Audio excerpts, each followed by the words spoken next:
Sa lacrosse, maganda ang naging panimula ng taon para sa Philippine Women's Lacrosse Team matapos na masungkit ng bronze medal sa 2025 Asia Pacific Lacrosse Championship. Yan ang ulat ni teammate Daryl Oclares.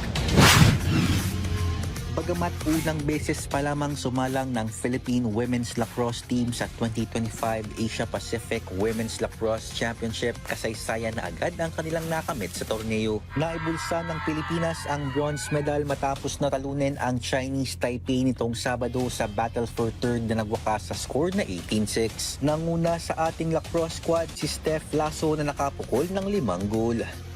I feel absolutely electric. I'm so grateful for our team. I'm grateful for our staff. We really believed in each other and we knew this was going to be a grind. And I'm just so proud of us of how we adapted, adjusted, and really came out to play today.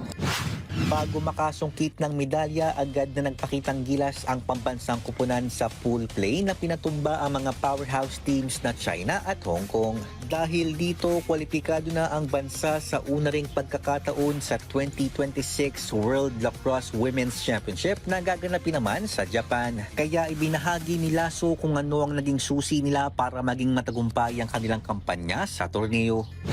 I think the energy that we bring, if you heard us pregame during the rain delay, we were just going crazy in the locker room.